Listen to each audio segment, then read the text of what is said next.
right, time now. Let's get back to First Alert weather. Ashley Namfria with us. Okay, so tomorrow we have a First Alert Action Day. Nice now, but when do things kind of start to change for us? Yeah, we'll start to notice the clouds, the wind at first late tonight, but it's really going to be early tomorrow morning. That's going to be our window that we're expecting things to really start to ramp up, and it's going to make things busy for the morning commute. So we do have some time until we get there. So right now is a good time to bring in those Halloween decorations that might blow away. Yeah, maybe the Christmas decorations if you're an early bird, but also those leaves. The leaves are going to be a big thing, especially when it comes to those backed up storm drains. So something we're all going to keep an eye on out there today and actually throughout the day tomorrow. As we take a look at satellite and radar, a few of us are picking up some rain just well off to the far northern end of the Sacramento Valley. Around Chico, Redding, we have seen several showers throughout this morning, now starting to taper off a bit, but we're starting to fill in with clouds, and that's all a part of our storm system. As it starts to make its approach, that's going to give us a lot more wind, a lot more clouds, and then bring in the rain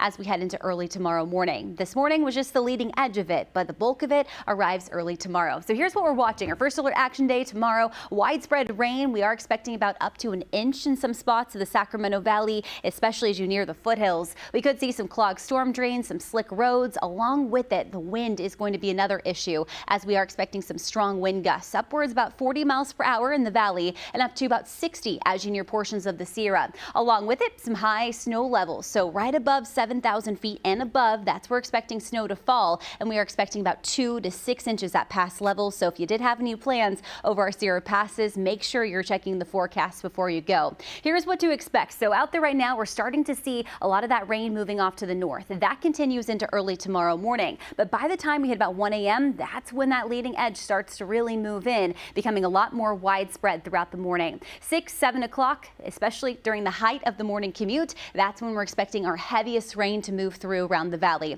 Heaviest especially along and north of I-80, and we're going to keep that going through the afternoon before it becomes a lot more scattered. Snow levels, again, starting off high at first, so it's going to take a bit for that snow to stick, but as soon as they drop down to about 7,000 feet, that's when we're expecting accumulation to happen. We'll keep showers going through the evening into early Thursday before we begin to dry out. But as far as totals go, again, it's going to be focused along and north of those areas. It's just north of I-80. So Sacramento, half an inch to an inch. As you near Stockton, Modesto, those amounts do trend downwards. However, around the foothills, the Sierra, especially around Grass Valley, we're looking about 2 to 3 inches as that storm system is over with. Now, temperatures out there today holding on to the 70s. Again, today a good day for storm prep. Clean up those leaves around the yard. Also those decorations, bring them indoors just in case they might fly away.